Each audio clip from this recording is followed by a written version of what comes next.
Abu fargachuun koo naaf ulaagaa miti boonse bohaarsaan koo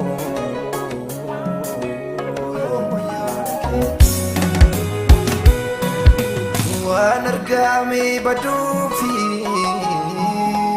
garaan koo mooga'u jiira naaf samiirraa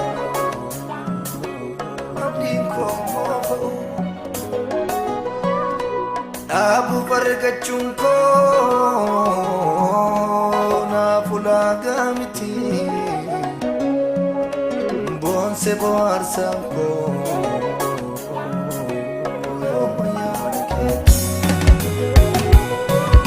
ayyaanni kee narraa jiraatu malee ayyaanni kee narraa jiraatu malee Afurri kee narraa jiraatu malee Afurri kee narraa jiraatu malee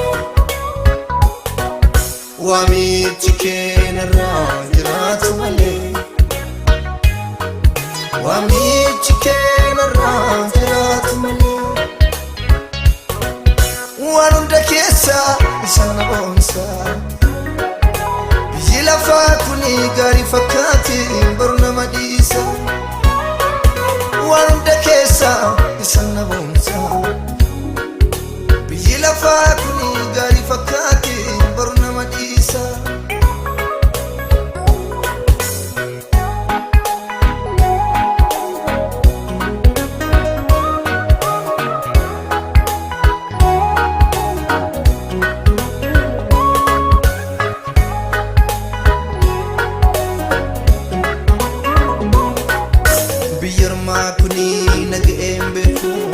sangutu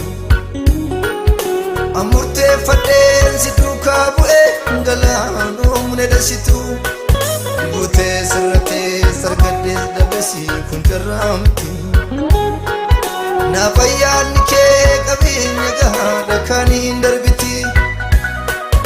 biyyarmaa kunii naga'een beekuun gowwaan sangutu amurte fadeen si duukaa bu'ee galaanoo Nedasitu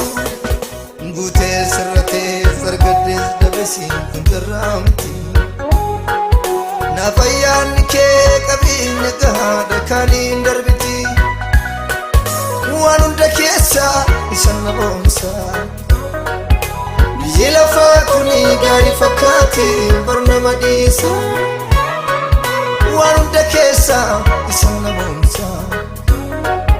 biyyi lafaa kuni gaarii fakkaate baru nama dhiisa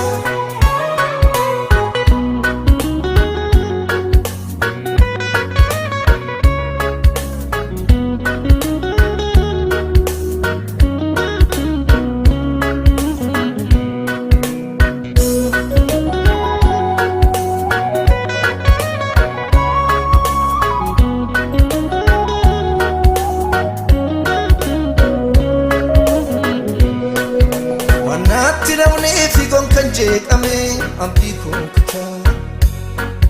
dilbiin humne dhaadhalli koo gamaa qabeenya iddoo dhokkataa ansooramni koo ayyaana keenidha kanan beekamu foon koo tirriseen si duukaa bu'ee qabsoon koo dhugaadha ittiin shakkamu wannaatti namnee fiigoon kan jeeqame abdii koo kutaa dilbiin humne dhaadhalli koo gamaa qabe